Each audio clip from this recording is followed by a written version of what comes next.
Muy buenas tardes, seguidores de Literal, Periodismo Ciudadano. Les habla Alberto Miranda esta tarde de 15 de febrero del año 2021.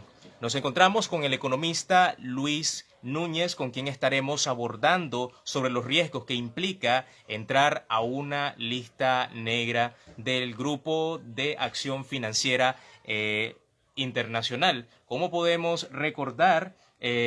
Hace 3 semanas la Asamblea Nacional aprobó la ley de protección de consumidores y personas usuarias que obliga básicamente a los bancos a mantener abiertas las cuentas de todas las personas a menos que sea judicialmente justificada su cierre. Pero vamos a preguntar, don Luis, eh, ¿qué significa, para comenzar con esta pregunta, entrar a una lista negra por el Grupo de Acción Financiera Sí. Internacional? Mira, primero, te aclaro, es decir, la lista negra es una denominación, digamos, que se ha establecido a nivel internacional, igual que la lista gris. Hay una lista gris oscurecida, pero esto tiene que ver con los niveles de gravedad en los señalamientos que hacen los grupos financieros. Lista gris tiene una lista negra, tiene Estados Unidos, que es la que, por ejemplo, tiene la lista gris ha estado, por ejemplo, Estados Unidos tiene una lista negra de varios funcionarios que ya los tiene sancionados prácticamente. Esta es una sanción, puede ser, a veces dicen denominaciones y todo, pero es una sanción. Definitivamente, veámoslo como una sanción. La Unión Europea tiene una lista gris, y el GAFI, que es el Grupo de Acción Financiera, también tiene sus listas negras, tiene lista gris oscurecida. Algunos hablan incluso hasta de una lista roja, que es la donde el único que está ahí es Corea del Norte. Entonces, esto, todas estas calificaciones tienen una implicación para cada uno de los países. Es decir, esto conlleva el aislamiento de los países del sistema financiero internacional. De cuando se creó el GAFI en 1989 a esta fecha, el mundo ha cambiado. Es decir, los sistemas financieros ahora están interconectados. ¿Ya? Están interconectados totalmente. Es decir, no es tan fácil ahora pensar solamente en que el Banco de Nicaragua puede funcionar tranquilo sin ningún problema. ¿Ya? No, no es así, pues, porque recordemos que hay un tejido que nos mantiene conectados. Por ejemplo, para hacer operaciones en el exterior, Nicaragua tiene necesariamente eh, que obtener el servicio de un banco corresponsal en el exterior. Es decir, para hacer una transferencia, que ahora es tan fácil, nosotros pensamos, qué fácil, ya te voy mandando tanto dinero de aquí a China, por ejemplo, que es un socio comercial ahora, que para todo el mundo, yo te mando el pago por vía transferencia, decimos, qué sencillo, qué fácil. No, es cierto, es fácil, pero para llegar a China pasa, no va directamente del banco X de Nicaragua, que funciona aquí, a otro banco X de Nicaragua que está en China. No, no funciona así, sino que pasa por la banca corresponsal, ¿verdad? Por una banca corresponsal, por una sociedad, por una asociación o una relación de negocio, ¿verdad? Entonces, Claro. cuando nosotros nos vemos en este escenario, todo este sistema, todo este entretejido se ve interrumpido, ¿verdad? Y ahí es donde vienen las afectaciones. Por ejemplo, en el caso de las remesas, que se pregunta mucho, pues es una de las preocupaciones. ¿Cómo vienen las remesas aquí? Bueno, un banco en Estados Unidos, que es el dueño, digamos, de la empresa que se encarga de mandar remesas hacia diferentes países, ese banco se la manda y se la coloca a, al banco que está aquí realmente en Nicaragua, ¿verdad? Que es, digamos, un socio de ellos. Entonces, la remesa en sí, como tal, el dinero que tiene el nicaragüense, por decir así, en Estados Unidos no se ve afectado porque él lo está ganando. Claro. Lo que se ve afectado es esa relación. ¿Cómo hacer para enviar ese dinero? ¿Cómo hacer para que ese dinero salga de Estados Unidos y llegue a Nicaragua a través de un socio comercial y financiero que trabaja con la empresa X que trae el dinero de parte desde Estados Unidos hasta Nicaragua? Ese es el servicio, porque ¿qué es lo que dice, por ejemplo, estar en una lista negra? Nos está diciendo tomen sus precauciones. Tengan cuidado que ese sistema financiero en Nicaragua no está cumpliendo con todos los requerimientos de lavado de dinero, de financiamiento del terrorismo, de proliferación de armas masivas. ¿Verdad? No está cumpliendo con todo lo que tiene que ver con la debida diligencia del cliente, con los controles debidos, etcétera. Y por lo tanto es posible que a través de eso haya una filtración o se esté filtrando dinero ilícito. Entonces la empresa que esté en el exterior, en Estados Unidos, dice, hey, alerta, comenzamos a sacar nuestras luces anaranjadas y después llegamos a la luz roja. Luis, ese es el perjuicio. Lo que me estás queriendo decir que es también una posible ley contradictoria, es decir, en la legislación de Nicaragua existen leyes que vigilan muy bien estas transacciones de lavado de dinero. Entonces, esta es una ley totalmente contradictoria, por cuanto realmente los bancos tienen que actuar en consecuencia con la prevención de lavado de dinero. El lavado de dinero no solamente proviene de narcotráfico, generalmente nosotros pensamos que solo no, aquí el lavado de dinero y el grueso, por ejemplo, el lavado de dinero es, por ejemplo, evasión fiscal, corrupción, ¿verdad? Que es mucho más que eso, el financiamiento del terrorismo. Bueno, no es nuestro caso, quizás la proliferación de armas masivas, pero bueno, el GAFI ya lo incluyó, pues entonces nosotros tenemos que ir como vagón de cola en esa parte. Pero entonces es contradictorio porque los bancos no pueden relajar en virtud de toda la legislación nicaragüense sobre lavado de dinero. No pueden relajar los controles. Si alguien llega sospechoso, por ejemplo, uno de estas personas que está sancionado, que está en la lista negra del Departamento del Tesoro de los Estados Unidos, por ejemplo, un banco no puede relajar las medidas de prevención de lavado. O sea, entraría en contradicción. O sea, por un lado, decimos, bueno, vamos a aplicar la ley de consumidores y usuarios. Pero por otro lado vamos a violentar la ley de lavado de dinero. ¿Cómo hacemos en este caso? ¿Cuál es la decisión correcta que tiene que tomar el banco? O sea, prevenir, porque no solamente estamos hablando, nos estamos enfocando solamente en los sancionados, que son alrededor de 30. Aquí hay cantidades de personas que realizan operaciones sospechosas, cantidades de personas que andan con una enorme cantidad de dinero ilícito, que los bancos también se los rechazan en virtud de esta ley. Ellos también pueden evadir, ¿verdad?, esos controles. Y creo ahí es donde viene la enorme contradicción. Los bancos no pueden actuar en consecuencia de una ley para violar otra. Y creo que harían lo correcto, están haciendo lo correcto en recurrir por inconstitucionalidad con esta ley, ¿verdad? Porque al final de cuentas, aparte de que están poniendo en riesgo, porque en cuanto a las acciones internas de cada banco en la prevención de lavado, ¿verdad?, están obligándolos a violentar precisamente el cuerpo de ley que está en Nicaragua. Yo te digo, ahora en términos netos, ¿qué ganamos nosotros los usuarios con esta ley? No ganamos absolutamente nada, nada. Luis, y a esto quería llegar también.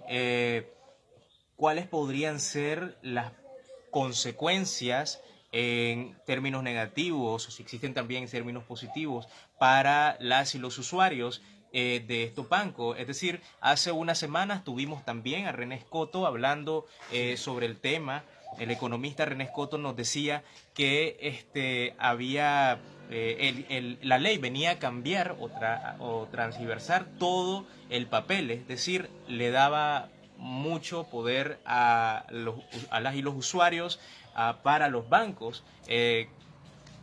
Sí, mira, es que aquí hay un principio constitucional. Todos tenemos derechos, iguales derechos. Es decir, si un banco, el banco, por ejemplo, aquí existe la libertad, la libre contratación. El banco dice, bueno, este cliente por X o Y razón, pues me parece sospechoso, yo no puedo aceptarle su dinero. ¿En virtud de qué? En virtud de una ley, de una serie de leyes que existen en el país sobre la prevención del lavado, ¿verdad? En virtud de eso el banco perfectamente puede hacerlo. Pero si le va a negar el derecho a un usuario, claro, en virtud de otros factores, por ejemplo, discriminación por sexo, por color de raza, por etcétera, una serie de aspectos que son discriminatorios, el banco no lo puede hacer. Nosotros no necesitamos una ley porque ya está consignado en la Constitución. Todos somos iguales ante la ley. O sea, ninguna persona, ni siquiera un establecimiento comercial, ningún establecimiento comercial puede decir, bueno, aquí no aceptamos personas de este tipo, ¿verdad? De este tipo de razas, de esta religión, no aceptamos mujeres, no, o sea, eso está protegido por la ley. Es decir, aquí no tiene que haber una ley, aquí, o sea, esta ley no nos está descubriendo nada nuevo. El Claro. problema que esta ley está siendo muy puntual. No es que le está dando derechos al usuario. El problema es que nosotros tenemos muchos derechos que no los aplicamos. Que ese es otro tema, que es totalmente aparte. Nosotros tenemos muchos derechos. O sea, nosotros tenemos derecho a reclamarle a cualquier supermercado o demandarlo porque los productos están vencidos y eso me provocó un perjuicio, etcétera, etcétera. Aquí hay cantidades de derechos que nosotros tenemos, pero que a veces no los aplicamos. Ahora, En este caso está siendo muy puntual. Es decir, está nada más centrándose en el sistema financiero. Y dentro del sistema financiero solamente a una parte. Porque hay muchos problemas con el sistema financiero que esta ley no está abordando y que le pueden ayudar también a los usuarios. ¿Por qué no lo hicieron? ¿Por qué no aprovecharon y entonces comencemos a revisar cuáles son problemas que a veces los cobros indebidos que hacen los bancos y cuando te regresan no te compensan, por ejemplo, lo que te cobraron de más ni nada de esas cosas, etcétera? O sea, el servicio, el tipo de servicio que te prestan. Hay muchas cosas o cómo acceder precisamente a estos derechos creando mecanismos más ágiles. ¿Ya? Ahora, por otro lado, también podría verse afectado entonces el Banco Central de Nicaragua y cuáles podrían ser las consecuencias a esta afectación, a este impacto. Mira, mi preocupación es que al Banco Central se le está dando, primero se está haciendo una reforma que yo hasta el momento la estoy viendo inconstitucional porque al Banco Central se le están dando atribuciones que no tenía en ley, ni siquiera las tiene consignadas como preceptos generales. En caso de que algún momento se llegara a dar algún tipo de legislación. El Banco Central tiene claramente establecidas cuáles son sus funciones. ¿Verdad? Sus funciones son asesor, garantizar estabilidad financiera, garantizar los flujos ¿cómo decir?, de dinero en la economía, mantener la estabilidad macroeconómica, ser agente financiero del gobierno, etc. Esas son sus funciones. En ninguna parte de la ley, y no solamente en esta ley, ni tampoco en la ley anterior, se le ha dado al Banco Central ninguna función regulatoria como se está dando hoy. Precisamente la semana pasada, creo, no sé si fue la semana pasada, sí creo que como a mediados de la semana pasada, el Consejo Directivo sacó una normativa en la cual ya se comienza a reglamentar todo esto. Por ejemplo, un reglamento sobre cómo se va a hacer con el caso de las remesas familiares, cómo se va a hacer con las empresas que se dediquen al cambio de divisa extranjera, ¿ya? Y entonces dicen que tienen que registrarse, tienen que cumplir con una serie de requisitos para poder operar en el país y todo eso va a ser regulado por el Banco Central. Yo quisiera saber en qué parte de la ley orgánica del Banco Central e incluso que me digan en qué parte de esta nueva ley de reforma, ¿verdad?, a los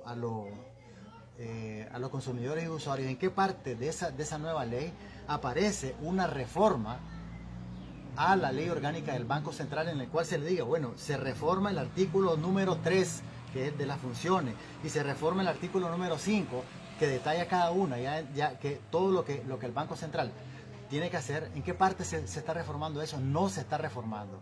Entonces, al Banco Central, por la vía de hecho, también se le están atribuyendo, se le está dando una nueva función reguladora.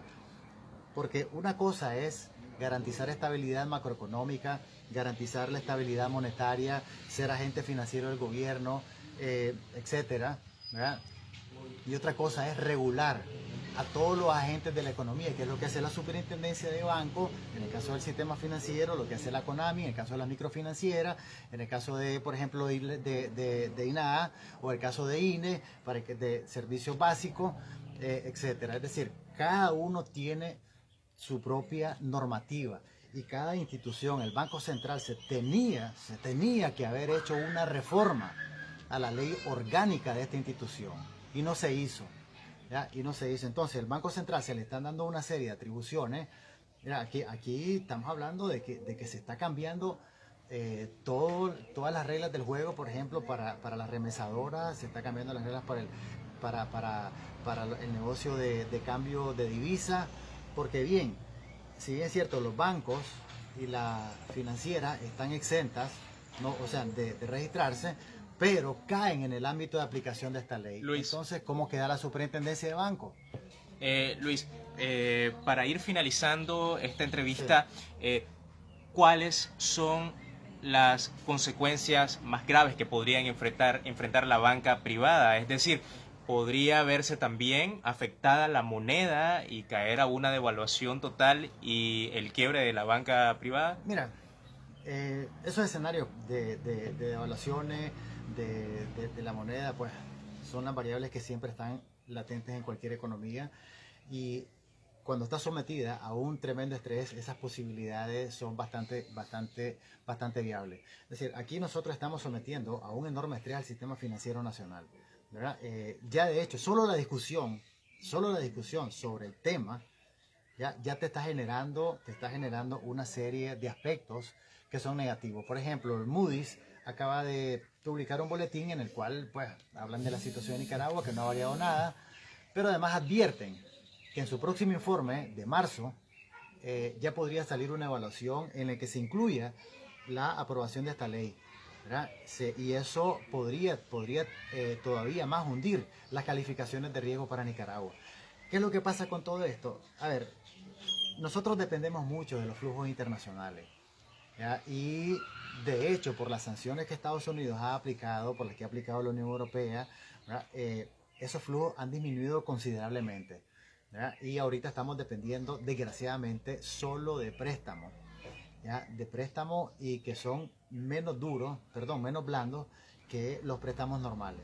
Entonces, en este aspecto, nosotros estamos hablando de que el año pasado se recibieron casi $1.000 millones en deuda y ni un centavo de cooperación, ¿verdad? Bueno, a excepción de lo que dio Estados Unidos y unos cuantos países para el caso de los huracanes, pero eso es muy poco. Entonces, aparte de eso, ¿verdad? Aparte de tener una reducción en los flujos, nosotros tenemos el riesgo, como te decía al principio, de también quedar aislados en cuanto al manejo, ¿ya?, del sistema financiero con respecto al sistema financiero global. Y como te decía, todos estamos conectados. Pero ¿qué es lo que pasa? Cuando comenzás a romper los hilos, ¿verdad?, comenzás a romper esa relación, ahí es donde vienen los problemas. Como te digo, nosotros dependemos de esos servicios. O sea, ¿cómo hacemos para pagar de una empresa a otra que está en Europa, que está en China, que está en Japón, que está en Estados Unidos? ¿Cómo hacemos para pagarle? Bueno, es posible que no se corte totalmente, pero sí se puede encarecer, ya, porque la empresa que puede estar en esos países tendrá que gastar mucho más en controles del dinero y de todas las operaciones que están en Nicaragua. Es decir, eso le va a salir más costoso a los bancos de Nicaragua, que es un escenario bastante favorable, ¿verdad? Pero el otro es que digan, bueno, nosotros ya no podemos, como hicieron hace, creo que el año pasado o antepasado, que varios bancos corresponsales decidieron cortar sus relaciones con Nicaragua, ¿verdad? Decidieron retirarse de Nicaragua, creo que fueron 3 que se retiraron, y eso era por la situación política. Entonces, en este caso, eso puede agudizarse todavía más.